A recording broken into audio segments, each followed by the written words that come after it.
Hi, today is November 2nd. I'm making this video mostly for myself, but might end up sharing it. I am starting today going to be giving up sugar. I've done it once during Lent of last year, and then I also did it from my mom's birthday, May 17th to October. And I really like both times. It's actually the hardest for me to start. So I've even tried to start a few more times and not had the courage to keep it up. So what usually happens is I will have all the fresh fruits and I'll have dried fruits. I let myself have condiments, like ketchup is a big one, and like orange chicken sauce, things like that. I give myself a pass for. And other than that, I give up refined sugar.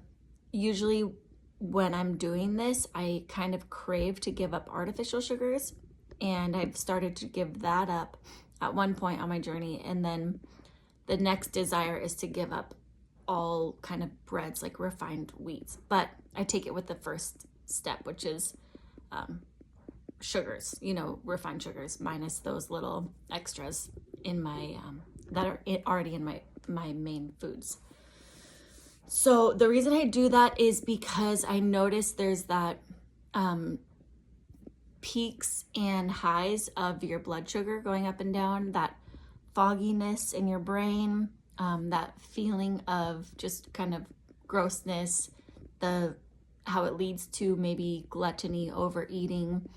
My mind is focused on what I can eat next when I'm having sugar. So by cutting it out, after about 3 or 4 days, the food noise goes away, and I'm not always thinking about what I'm going to eat next, and I'm not always thinking about what sweet treat I want to enjoy.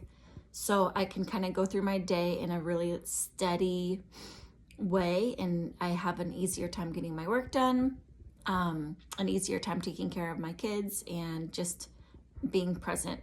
I also really like being able to keep that promise to myself, where if I decide that I'm going to do something that's worth it to me and I can follow through, it seems to just travel to all of the other places in my life. So there's some tools that I use to do it.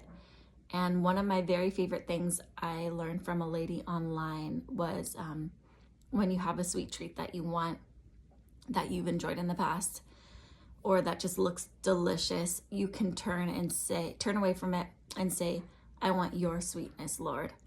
And that's really helped me, because that's exactly the goal. I want all the good things from life, and I want them to be the good, beautiful, lasting things. And the sweet, once it hits my tongue, I'm actually enjoying it for that minute, or I'm actually already thinking about the next bite, which is a horrible feeling. Anyways, I do like the idea of maybe having a cake on my birthday, on a baptism, on days that are really meaningful to me also. That just kind of adds this really specialness to the day, but the days following that are actually going to be a lot harder to go back to not doing it. You start your system where you've got to get it out of your blood again. You have to kind of fight with yourself to go back to zero. So it feels like you're starting over, even though my decision from the beginning is just to enjoy that one little piece of cake. It's a lot easier if it's a portion that's handed to me, and then I can't go back and take another bite of the cake later, when I'm alone, and just call it the same cake when it's not. Then it can really spiral out of control for me. So I noticed, Adam and Eve started out with food. Our society is just pushing food all the time. I really want to have that control over that in my life, where I can kind of offer any temptations as a sacrifice for people that I love and offer that to God. So for me to bring it into something that connects with other people and connects with God, my relationship with Christ, it makes it really fruitful and a lot easier for me. So if I do end up sharing this, I hope that it's some help to you, and that maybe you'd at one point like to join me on this journey, however long feels right for you. I have noticed so much fruit from the past, and it's even to the point of, my skin was so much clearer. I really just loved that food noise was gone. That was a huge thing for me. And then for my children, I think it's a really good example too. So I joke that I get to be better than everyone else by not doing it, but actually that's really annoying.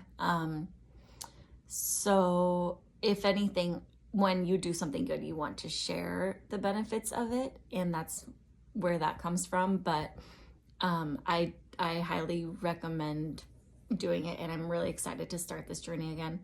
I am telling myself right now I want to do it until Christmas Eve, because Christmas is a big celebration time, and then kind of before then I'll already know, maybe by one point, if I'm going to just have my little piece of something or if I'm and keep going. But I'll decide if I want to stop and take a break and start over after a chunk of time. So it's all just a decision.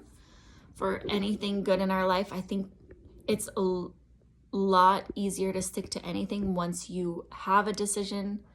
It's really helpful to share it with someone else, and it's really helpful for me. Like, I even took a photo of my last cookie last time by making this video. It's a set moment for me where I'm saying it starts now.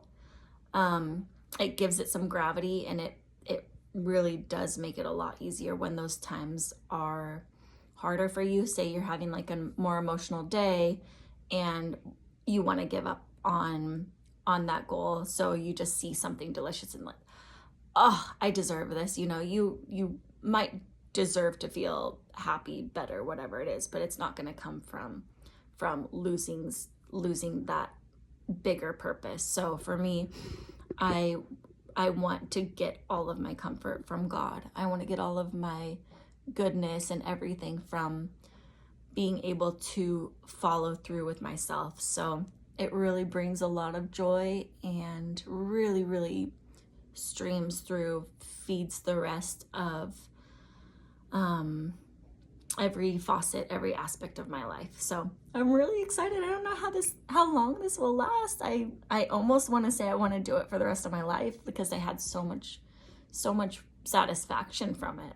So even if it's just till Christmas and I quit, whatever, but man, it's amazing. It's amazing how much thought and desire go into what's on our tongues, what's in our stomach, how much body image thoughts about who we are, thoughts about what we can do, what we do with ourselves, and our own follow through are attached to just some really simple decisions that might feel hard, but they are so worth it, and they compound in benefits. So anyways, that's my little thing. I'm going to upload this to my own little YouTube, and may just keep it there for myself. Who knows? Okay.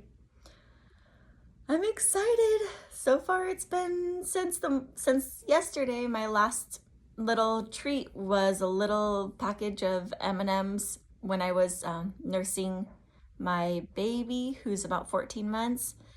And I had my little 3-year-old sitting asleep on my side. So it's really sweet, but I love to be able to put that time to goals. It doesn't always happen. Sometimes you just have to start by taking the next step, the next meal, the next step, the next easy thing, the next hard thing, just to keep the momentum going. Whether it's making your bed or deciding to smile for someone instead of just keep the bad attitude.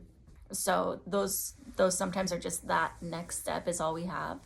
And it's not always going to be set with a video or set with a photo or anything. It's just that decision that you know what needs to be done, and getting it done is really important.